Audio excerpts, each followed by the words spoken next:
Olá, amigos e amigas ouvintes. Eu sou Helena Sampaio e falo em nome da Rebraus, a Rede Brasileira de Letramento em Saúde. O tema de hoje é bem interessante e relevante. Nós vamos falar sobre o papel do design para o letramento em saúde. E para esta conversa, nós temos dois convidados. Um deles é o professor Leandro Veloso, que é professor e pesquisador do Departamento de Projeto da Faculdade de Arquitetura e Urbanismo da Universidade de São Paulo, a FAUSP. Ele leciona nos cursos de graduação e pós-graduação em design da FAUSP, é coordenador do curso de graduação em design da FAUSP e é membro da Sociedade Brasileira de Design da Informação. Além disso, é pesquisador da área de visualização de dados.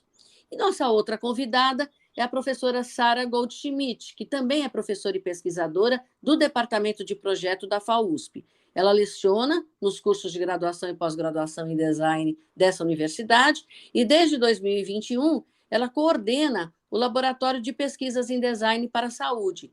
Ela é integrante do Grupo de Interesse Especial em Saúde Global da Design Research Society e membro da Sociedade Brasileira de Design da Informação. É também pesquisadora da área de Design da Informação para a Saúde. E aí, professor Leandro, professora Sara, tudo bem com vocês? Sejam muito bem-vindos. Tudo bem, Helena, é um prazer estar aqui com vocês hoje, agradeço muito o convite. Ótimo. Muito obrigada, Helena, pelo convite, acho que vai ser um ótimo papo. Com certeza, estou bem expectante, e a gente nunca falou nada sobre isso aqui. Então, vamos lá, né? Eu vou fazer algumas perguntas para vocês, aí vocês decidem aí quem é que prefere falar primeiro, ou durante, ou depois. Primeiramente, a pergunta seria: como é que vocês enxergam a vinculação do design na área da saúde hoje? Perfeito, eu posso responder.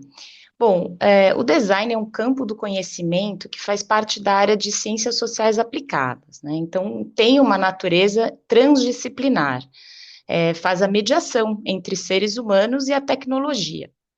Gostamos sempre de citar a definição do Herbert Simon: fazer design é traçar planos de ação, almejando transformar as situações existentes em situações melhores. Ou seja, tem por objetivo melhorar a qualidade de vida através do projeto. Bom, se você parar para pensar, a maioria dos objetos, ambientes e serviços que utilizamos na nossa vida contemporânea foi projetado, né? Foi produzido visando o uso por um grande número de pessoas. Da escova de dente ao ponto de ônibus, passando pelo controle remoto, a cafeteira, o aplicativo do banco, né? O dia inteiro estamos rodeados por objetos projetados. A relação do design, especificamente na área da saúde, ela é bastante antiga, né? Mas praticamente até o final do século XX, o designer assumiu uma posição mais de executor, né?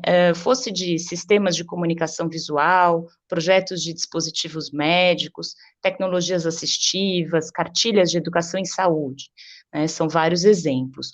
Muitas vezes, as decisões eram tomadas primeiro pela equipe de especialistas em saúde, só então o designer era comissionado para a realização do projeto, como se fosse um serviço alheio à instituição, né? Diversos fatores contribuíram para a evolução do campo do design em uma direção mais estratégica na área da saúde, que hoje já é tida como indispensável pelas corporações, instituições e serviços públicos também, né? A gente está acostumado, né, a pensar hoje que o mundo contemporâneo é muito complexo, né? Ele exige um pensamento sistêmico e multidisciplinar, com implicações que vão aí do indivíduo ao planeta, né? E o design tem um processo de projeto que é sintetizado no famoso diagrama do duplo diamante, que considera dois grandes momentos. Primeiro, o espaço do problema, onde investigamos a fundo o conhecimento existente, tanto na literatura científica, as diferentes visões e necessidades dos usuários e stakeholders, as características do contexto, né, as boas práticas já existentes. E a pesquisa em design, ela é eminentemente qualitativa, né, com produção de muitos dados verbais, visuais também, que são muito valiosos para o desenvolvimento das soluções. nós dedicamos bastante tempo e esforço para reenquadrar o problema, de modo que a solução possa ser desejável, exequível e economicamente viável. Após a definição do problema, a fase de solução envolve muitos ciclos de prototipagem. Uma das nossas grandes capacidades também é conseguir materializar as ideias de modo que seja possível validar com os usuários e incorporar as melhorias em diversos ciclos de prototipagem. Como a professora Sara já mencionou, o design ele é uma área das ciências sociais aplicadas, né? Isso sugere para a gente uma abordagem, especialmente por parte da academia, de apontar as suas lentes para a prática do design, né? A prática que é justamente a sua aplicação, né? É claro que a pesquisa em design, ela aborda o próprio design, né? Seus aspectos de linguagem não verbal, epistemológicos, históricos, mas é fundamental que se estude a sua aplicação, e é desse modo que as interfaces entre design e a saúde, elas vêm se constituindo, né? Ou seja, essa pergunta, ela poderia até ser reformulada, né, de uma forma, para uma pergunta assim, como o design pode ser aplicado na área da saúde, né? E para responder essa pergunta de forma bastante objetiva, o design ele pode ser aplicado a partir da identificação das diversas demandas da saúde e das pessoas envolvidas nesses contextos, né, explorando colaborativamente a complexidade de cada demanda e elaborando soluções que podem se manifestar em objetos físicos, pode se manifestar em materiais gráficos ou interfaces digitais, ou mesmo no desenho de fluxos e de processos. Porque a gente entende que a área da saúde é muito grande, mas que ela é permeável ao design em inúmeros pontos, né? Nem todos esses pontos ainda bem explorados.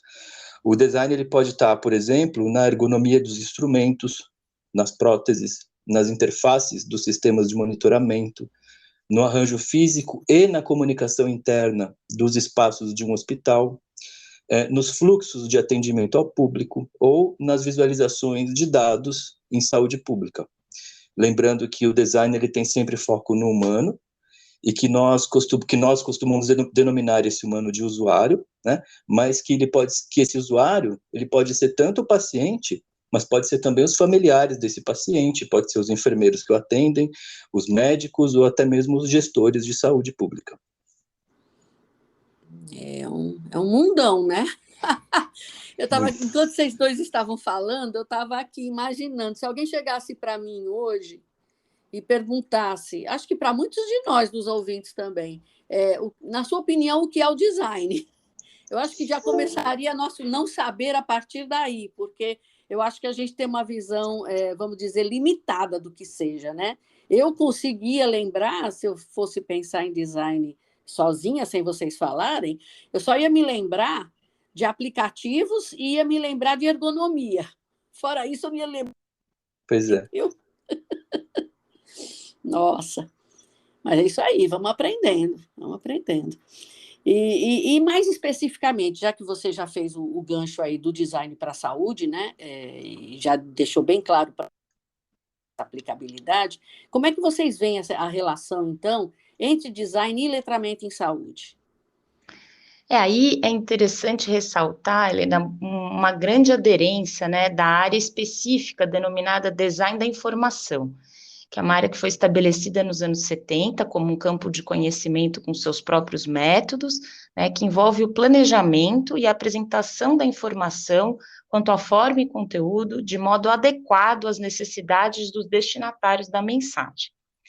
O International Institute for Information Design diz: o bom design da informação torna a informação acessível, que é facilmente disponível, né, apropriada, atraente, concisa, relevante ao usuário, oportuna, compreensível e apreciada por sua utilidade. Tenho certeza que vocês vão se identificar, né?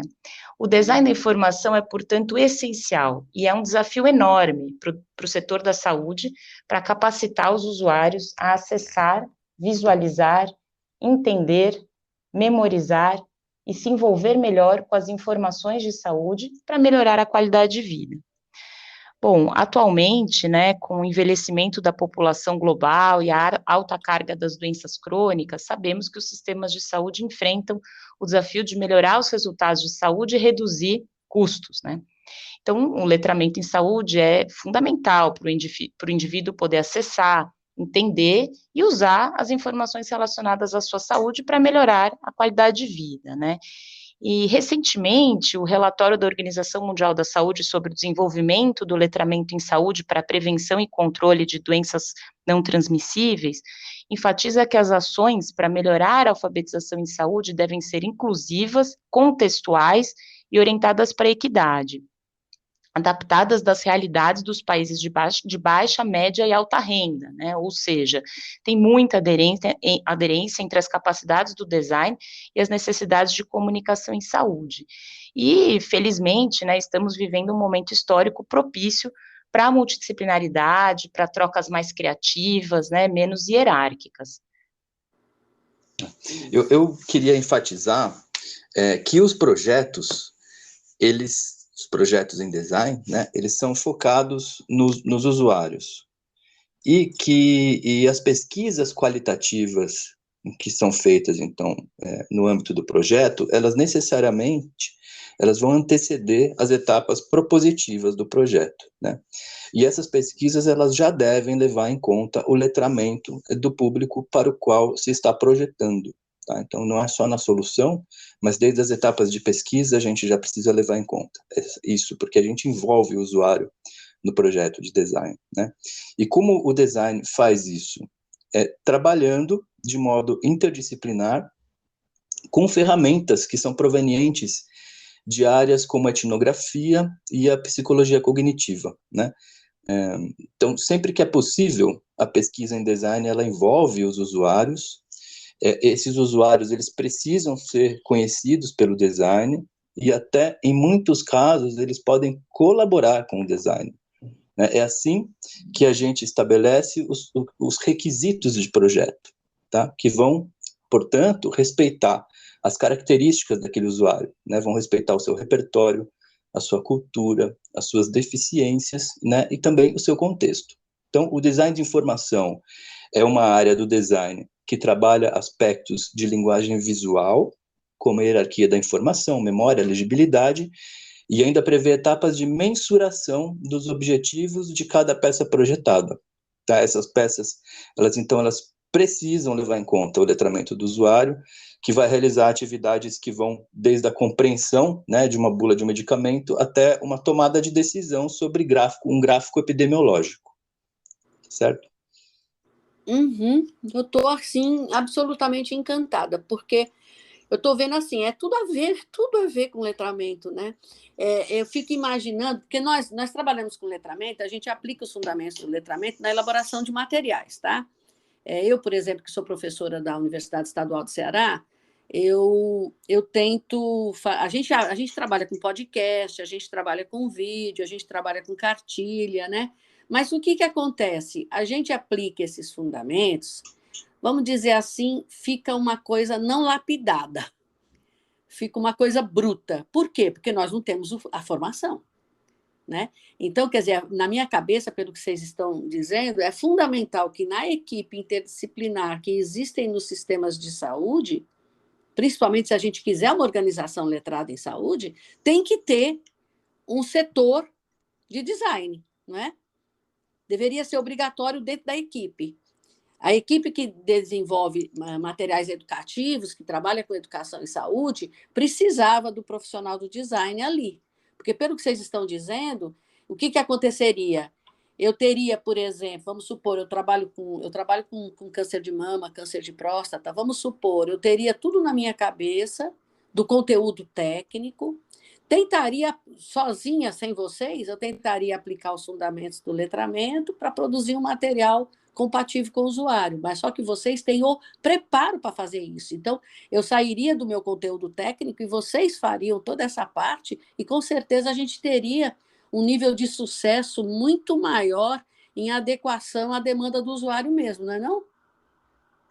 Sem dúvida, sem dúvida. Eu acho que essa é a nossa ideia, né, de manter, de tentar formar essas equipes multidisciplinares com as diversas competências que a gente tem muito a somar nesse trabalho colaborativo, porque depois, muitas vezes, os instrumentos de avaliação de desfechos, né, ou de resultados, a gente daí tem mais dificuldade, né, de gerar, enfim, pesquisas quantitativas e de uma implantação em maior escala. Então, acho que nesse sentido a gente precisa, né, não só pela questão do conteúdo técnico, obviamente, mas também pelas capacidades de complementaridade em pesquisa, sabe?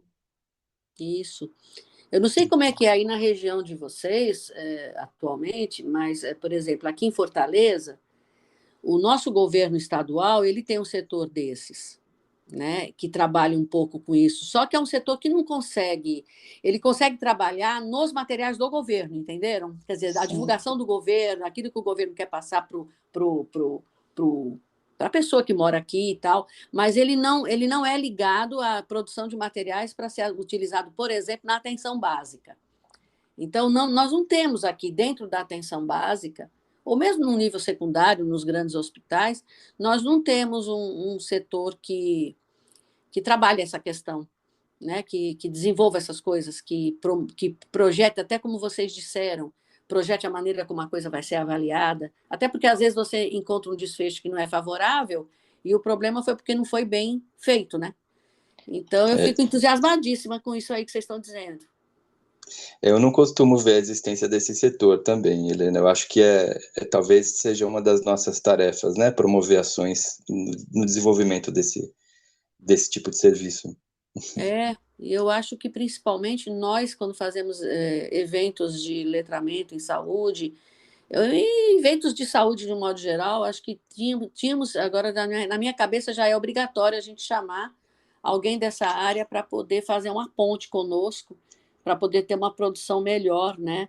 Eu fico imaginando como nós estamos, vamos dizer, comendo bola, como se diz, né, popularmente, em relação a muita coisa que podia ser feita, né? E a gente não faz. E, inclusive, eu estou com um aluno meu agora de doutorado, que ele tá validando um instrumento para autoavaliação de instituições quanto a ser ou não uma organização letrada em saúde, sabe? E lá nas perguntas, é um documento grande, tem 69 páginas esse material, mas lá nas perguntas, eles têm, eles não usam essa palavra design, mas eles têm lá algumas perguntas que é para a instituição se posicionar se ela faz ou não faz o desenvolvimento de materiais de dispositivo, de tudo, né? E em cima de uma demanda previamente levantada, em cima de cuidados específicos. Então, quer dizer, a gente infere que, na verdade, nós vamos ter 100% talvez da instituição dizer que não faz, né? Porque não tem a pessoa, não tem o departamento, né, não? Pois é, corre esse risco, né? Mas acho que é uma criação de uma nova cultura mesmo de ação, que ela já é muito mais presente nos outros setores, né? O valor do design para os negócios, ele já é bastante consolidado, né? Basta a gente ver as grandes corporações, as empresas mais valiosas do mundo, já tem o design no seu centro de atividades, né? Como as grandes empresas de tecnologia, por exemplo. Mas aos poucos isso vai também agregando muito valor para o setor público, né, para a área da saúde, para trabalhos aí de transformação social também. Isso, exatamente. E, pessoal, e como é que surgiu o laboratório de pesquisa de vocês? Pois é interessante lembrar aqui, não é muito antigo, né, mas mais ou menos entre 2018 e 2020, né, a gente já tinha alguns projetos aqui e ali, um pouco procurados por demandas específicas, né, alguns projetos na área da saúde, e a gente já estava trabalhando com equipes multidisciplinares, alguns professores, né, com seus alunos, mas não de forma organizada, né. E aí, pronto, veio a pandemia, 2020, né? E como tantas outras iniciativas, né? Como aconteceu, a pandemia acabou acelerando a nossa ideia de formar um grupo focado em design para a saúde, né? Pela sua especificidade.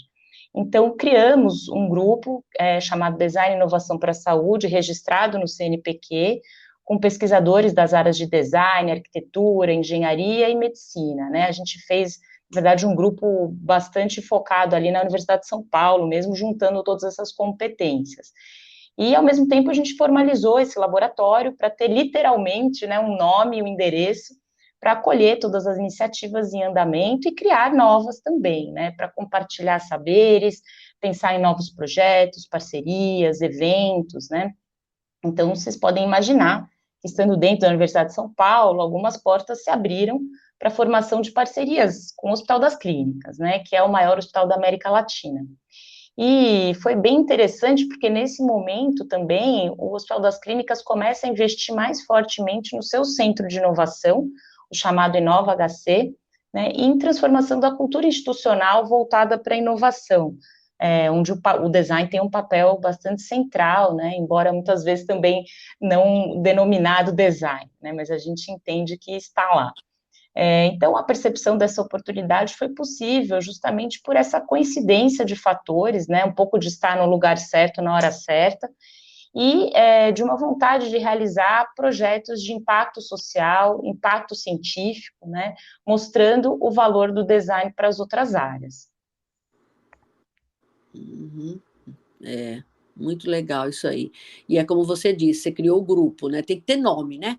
Eu sempre digo aqui, porque o pessoal tem pessoas, quando a gente está discutindo política pública de saúde nos nossos grupos, nos nossos encontros da rede brasileira, a gente sempre discute essa questão do nome. Então, por exemplo, tem profissionais que trabalham com educação popular que colocam que nós fazemos já muita coisa de letramento em saúde nas políticas públicas brasileiras, né? E eu digo, olha, não adianta você fazer se você não batiza, porque a qualquer momento deixa-se de fazer, É porque não está na verdade. cabeça das pessoas aquilo, não é? Então você tem que batizar. Então, no nosso caso, a política pública não adianta ela ser, vamos dizer, amiga do letramento em saúde, ela tem que usar o nome letramento em saúde. Então, a hora que você cria teu grupo e você tem realmente um nome, uma referência, é outra coisa, não é não, professora Sara? Ah, com certeza. Eu acho que também a gente não bastaria a ter atividade somente em uma direção, né? A universidade ela é baseada nos 3 pilares, né? Pesquisa, ensino e extensão. Então, a partir desse nome, né? Desse batismo, como você diz, a gente também criou disciplinas específicas na graduação em design, que é também design para saúde e bem-estar na graduação, uma disciplina de pós-graduação, também chamada Design e Inovação em Saúde. A gente organizou eventos, fizemos um seminário grande internacional no meio do ano. Enfim, então você começa a criar uma consciência mesmo de um campo, né, de saberes, de práticas, de extensão também. Então, isso foi importante para a gente realmente conseguir agregar pessoas que também estão interessadas nisso, né? Então, participar aí de redes sociais, né, podcasts, eu acho que é algo que foi realmente gerou bons frutos para aproximar pessoas interessadas. Exatamente, exatamente. E vocês podiam comentar um pouquinho sobre os principais projetos que vocês estão coordenando? Sim, eu gostaria de mencionar 2 projetos que eu coordeno. Um deles, que é um projeto que está em andamento, ele se chama Inspirar, e é um projeto que cuida do monitoramento digital para o auxílio no tratamento de pacientes com asma, né? Então, trata-se de um projeto de pesquisa aplicado, no qual a gente trabalha para a definição de requisitos, a prototipação e avaliação empírica, né, com os usuários no design de um aplicativo que é programado para aumentar e monitorar o nível de atividade física das pessoas com asma, né? Olha o aplicativo aí aparecendo, né? Então, o projeto, ele segue as bases do design centrado no humano e da design research, né? Então, ele envolve intervenção de design sobre todas as interfaces que são geradas no projeto, tá? Então, tem o aplicativo, mas não é só o aplicativo, né? Existem outros modos do design atuar no projeto. Esse projeto, é importante dizer, ele é um trabalho interdisciplinar, novamente, que ocorre em colaboração com a professora Lúcia Filgueiras, da Escola Politécnica da USP, e que é parte da pesquisa do professor Celso de Carvalho, da Faculdade de Medicina da USP. né? O aplicativo hoje ele já está publicado, né? E o projeto ele se encontra em fase de validação com os pacientes lá no Hospital das Clínicas, né? Aqui em São Paulo. Então, é um projeto, ele consiste no fornecimento de uma pulseira ao paciente, né, uma pulseira que ela vai fornecer os dados biométricos, como a contagem de passos, né, vai fornecer esses dados para o paciente, né, e vai comunicar ao aplicativo, que então monitora essas atividades físicas, né, do paciente, que além disso ele ainda pode inserir dados no aplicativo sobre medicação e sobre sintomas, né? Então, além de ajudar no desenho dessas etapas de implementação desse processo, né, junto aos pacientes, né, ou seja, de como transferir para ele a pulseira, né, de como explicar o funcionamento, de como fazer o cadastro, todo esse passo a passo, o nosso grupo ele também trabalhou na composição da interface gráfica do aplicativo, criando uma identidade visual coerente, né, e aplicando convenções visuais, que já são familiares a um usuário que já utiliza smartphone, né, assim, prevendo as hierarquias e construindo os fluxos de uso. A equipe também, ela está trabalhando nas interfaces para um outro usuário, dentro desse mesmo projeto, que é o próprio pesquisador, né, que vai acessar, paralelamente ao uso do aplicativo, ele vai acessar telas, né, no computador, que vão apresentar, por meio de gráficos, os dados dos pacientes em tempo real. Então, ali vai haver um monitoramento e uma análise, né, ou seja, ali é onde o pesquisador vai estar verificando essas melhorias de qualidade de vida decorrente das atividades físicas, né? São duas interfaces diferentes, e por isso que ele é um projeto interessante até para a gente falar de letramento, porque ele precisa atender esses dois usuários distintos, né? Em atividades e contextos muito diferentes, né? O paciente e o pesquisador. A gente desenha para os dois. Esse é um dos projetos. O outro projeto também que vale a pena a gente mencionar, que eu coordenei em 2021, atualmente a gente está numa fase de planejamento, que é o projeto Infovis para a Saúde Pública. Esse projeto ele tem como objetivo principal elaborar modos de sistematização de design para elaboração de painéis de visualização de dados em saúde pública, né? Então, estamos falando de dashboards, né, painéis de gráficos, tá? É um projeto que ele já recebeu apoio da OPAS, né, da Organização Pan-Americana de Saúde, e que ele foi desenvolvido juntamente com a equipe do DEMAS, que é o Departamento de Monitoramento e Avaliação do SUS, né, uma parte do Ministério da Saúde. Esse projeto, ele teve uma primeira fase coordenado também pela professora Lúcia Filgueiras, no qual houve um amplo reconhecimento dos usuários desses painéis, né, que é um usuário bastante específico, porque aqui agora a gente está falando do gestor de saúde pública municipal, né, é um gestor que está presente em mais de 5.000 municípios do Brasil, é um usuário que ele conhece as questões do seu município e que ele toma decisões sobre investimento em saúde pública. E é um usuário que precisa visualizar a situação de saúde da sua cidade, do seu município, por meio de dados, né?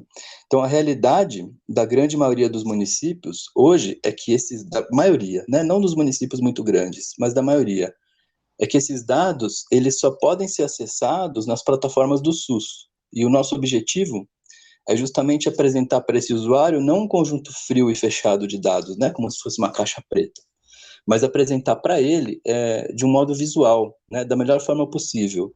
E assim a gente utiliza gráficos, né, gráficos temporais, a gente utiliza mapas, né, para mostrar essa situação de saúde no território.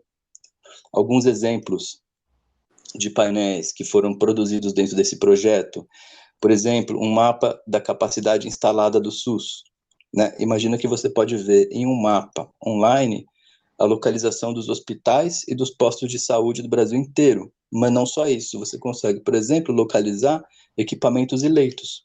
Por exemplo, eu consigo localizar os aparelhos de ressonância magnética mais perto de mim, né, que estiverem mais próximos. Tá? Imagina isso numa situação de um acidente, você consegue localizar através daquele painel. Ou então um outro painel que a gente desenvolveu voltado para o tema da dengue, onde a gente fez uma proposta visual ali de um cruzamento em mapa. Então, no mesmo mapa, a gente conseguia mostrar os dados da infestação dos mosquitos e os dados de caso de contágio, né? Em um outro painel, esse que foi publicado, inclusive, a gente criou uma matriz de cruzamento entre unidades federativas e os principais indicadores de saúde pública, né? Então, por exemplo, mortalidade, atendimento à gestante, tá? Esse é um painel que ele permite que o gestor ele identifique, né, quais são as regiões do Brasil que têm os melhores resultados nesses indicadores, né? Ou, por exemplo, ele pode identificar também só quais são os indicadores que são mais ou que são menos críticos, tá? Então, foram um conjunto de mais de 10 painéis que a gente prototipou. Alguns deles foram publicados, né? Nesse projeto, e aqui é importante, bacana de falar, é que nesse projeto a gente usou muitas vezes um termo que era o letramento em gráficos, né? Que em inglês, né, a gente encontrou muitas vezes o termo graphicacy, né? Graphicacy, porque são diagramas, né, de alta complexidade que a gente estava trabalhando, né? E são utilizados em atividades muito sensíveis, que envolvem investimento público, de dinheiro público em saúde, né? Então, a gente utilizou esse termo aí, essa ideia do letramento em gráfico para fazer esse desenho voltado para esse usuário, né, esse usuário gestor, que precisava ali, que tem essa demanda, né, essa importância com que ele compreenda, interprete o que ele está vendo ali e até questione, né, o que os gráficos estão mostrando, né, e a partir daí ele vai tomar decisões. Então, são projetos gráficos voltados para a tomada de decisão em saúde pública. Tá? Uma das soluções, né, além dos painéis, que nós implementamos também, foi a sistematização do design, para que a equipe lá do Demas, né, pudesse, sem a gente, né, eles pudessem gerar esses painéis ao nosso modo, né? Do modo como a gente gerou os protótipos e os painéis, a gente pudesse sair e deixar lá um projeto de sistematização de design para que eles pudessem repetir esse processo, né? E para isso a gente desenhou toda uma arquitetura de um portal, né? A gente construiu um conjunto de elementos visuais dentro de uma identidade visual coerente, tá? E a gente projetou também processos de elaboração dos painéis, que contavam, inclusive, com o envolvimento dos usuários nesse processo. Tá? Foi um trabalho bem bacana de fazer e que a gente tem expectativa em dar continuidade. Bom, da minha parte, o principal projeto que eu coordeno hoje chama-se Design da Informação para Educação em Saúde em Artrose do Joelho e Quadril.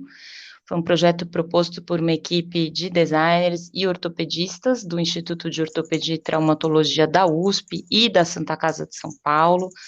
Felizmente, esse projeto ganhou o edital universal do CNPq em 2021, e tem por objetivo a criação de um material educativo digital voltado para pacientes que sofrem de artrose, né, essa doença musculoesquelética muito prevalente na população, cujo tratamento não cirúrgico vem sendo indicado pelos consensos mais recentes de especialistas da área, né, mas que ainda não é uma abordagem muito disseminada, mesmo na medicina privada.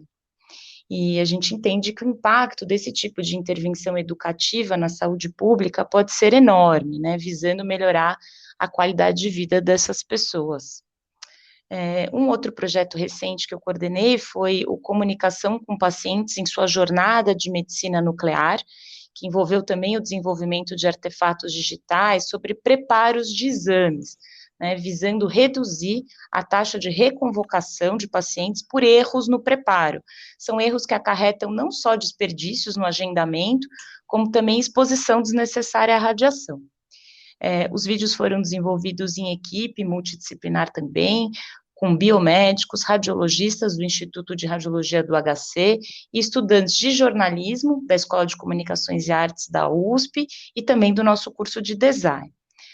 Nesse caso, a equipe de saúde já tinha feito a etapa de mapeamento da experiência do paciente, então eles já tinham identificado as necessidades informacionais ao longo da jornada, né? Então, criamos os vídeos e agora a próxima etapa envolverá a criação e a aplicação de um instrumento para análise do desempenho desses vídeos junto aos pacientes, né, que provavelmente será encabeçada aí pela pesquisadora biomédica, né, responsável pelo projeto. Uhum. Nossa, gente, quanta coisa, que coisas interessantes, muito interessantes. Aliás, eu vou falar de mim agora. Você tá com a artrose em andamento, né? Sim. Eu tenho artrose de joelho, eu vou ser uma usuária. Você vai ser entrevistada. Ai, ai. Gente, mas muito interessante esse material de vocês, viu? Muito interessante mesmo. Nossa. E como é que vocês realizam assim essas pesquisas? Quais são assim os principais métodos que vocês utilizam? Certo. Bom, assim como em qualquer outro tipo de projeto do design, né, a gente utiliza essa abordagem que chamamos de Research through Design, né, que significa a geração de conhecimentos através da execução de um projeto. Às vezes são vários nomes para as mesmas coisas, né? Como eu mencionei anteriormente, o processo é dividido, grosso modo, em duas etapas, né? Uma etapa aprofundada de pesquisa, de levantamento de dados, entendimento do contexto e dos problemas dos usuários, né? Na área da saúde, isso é muito importante, muito específico, porque já tem todo, né, um estado da arte, daquela especialidade, que a gente precisa mergulhar e entender, né? Em seguida, analisamos os dados e reenquadramos o problema. Por quê? Porque frequentemente o problema não era aquilo que pensávamos no início do processo. Então, é necessário repensar o problema, né? Escolher o problema certo.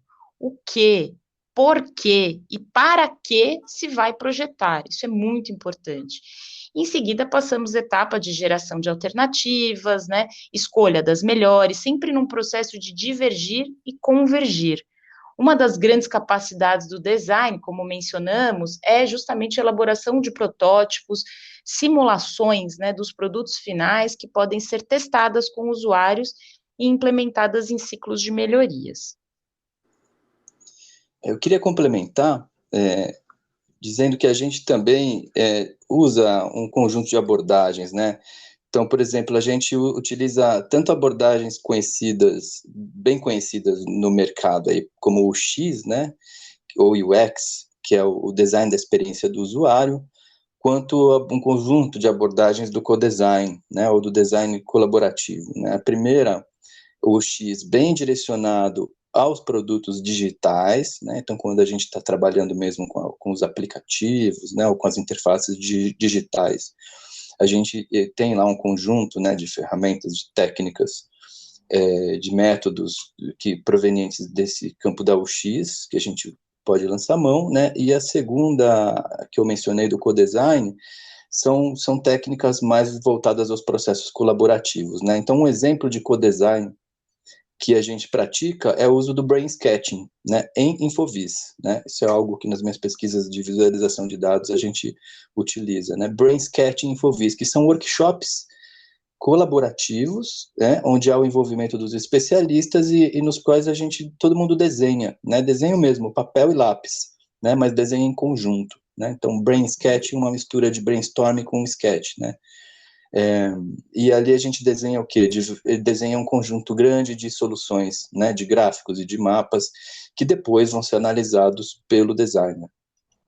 Tá? Um designer, então, que é aí sim um designer que vai trabalhar dentro da área de visualização de dados, né, e essa visualização de dados, ela trabalha com dois momentos muito importantes. O primeiro é o momento de descoberta, quando aqueles dados ali frios, né? Frios, os dados numa caixa preta, como eu havia dito, né? Quando eles são visualizados pela primeira vez, né? Essa é uma etapa do trabalho do designer. Ele visualiza pela primeira vez esses dados, ele vai escolher, então, os melhores gráficos, e aí vem uma segunda etapa que é comunicar esses dados, né? E aí é quando o designer vai comunicar esses dados para o público, para o seu usuário. Então, é aqui que vão entrar os aspectos narrativos, né, e é onde a compreensão sobre o letramento são tão fundamentais. Isso, exatamente. Nossa, muito bom. E me diga uma coisa, pessoal, uma dúvida que me surgiu agora. Vocês trabalham com parcerias no âmbito interno da universidade, aceitando parcerias externas, mas em termos acadêmicos, ou o laboratório de vocês trabalha com serviços prestados também ao público privado? Ainda não. Na verdade, a gente tem feito parcerias acadêmicas, alguns projetos patrocinados pela indústria, isso já ocorreu, mas ainda nós não temos condições ainda, né? Não somos grandes o suficiente para dar conta de tantos projetos. Infelizmente, a gente tem vontade, mas ainda não temos uma equipe tão grande, os alunos também são sempre rotativos, né? Ficam um tempo e depois saem. Então, por enquanto, estamos organizados mesmo como um laboratório de pesquisa aberto a parcerias acadêmicas e alguns projetos de extensão, tanto quanto os nossos braços conseguem alcançar. Mas pelo que vocês estão contando aí, daqui a pouco já tem uma fila nas suas portas aí, né? Uma fila de gente precisando.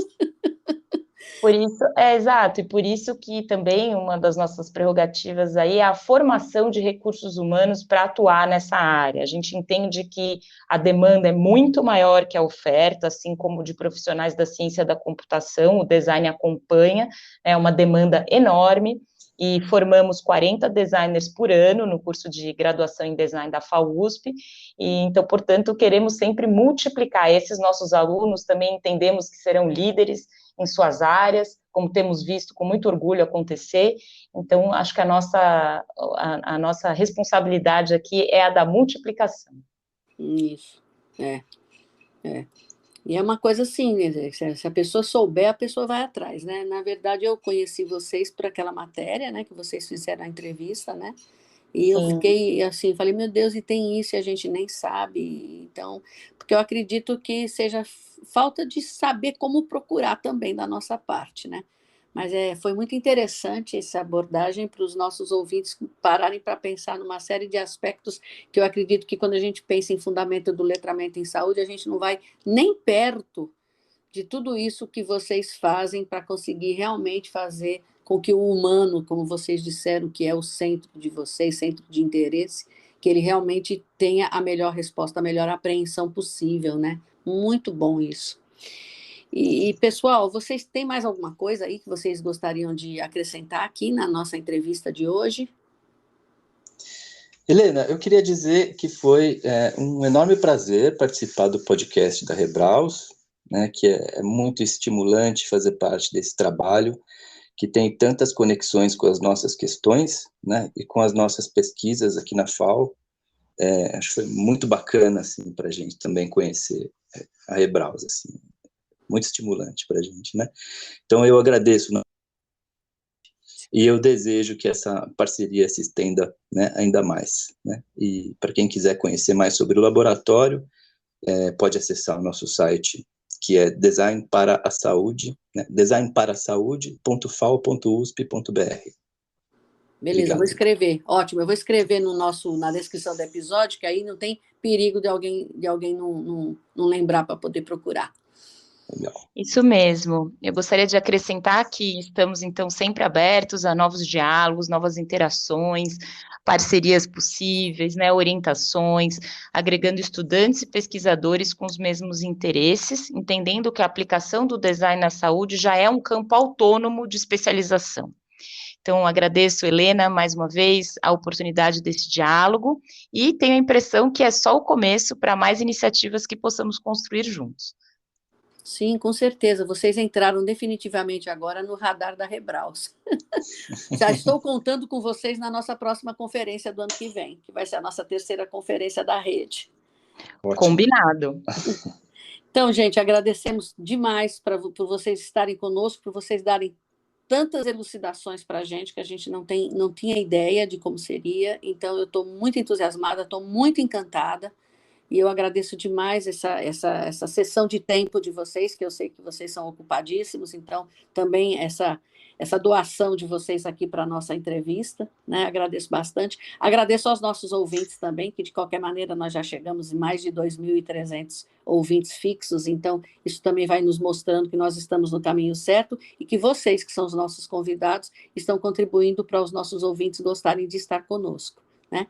E isso daí, esse tema de hoje vai realmente mostrar e despertar muita coisa para o pessoal que ainda não atentou para isso, né? Então, eu agradeço mais uma vez para vocês, agradeço nossos ouvintes, aguardo até o nosso próximo episódio, todos vocês. Tchau, professor Leandro. Tchau, professora Sara. Muitíssimo obrigada. Até logo. Até logo, um abração. Um abraço.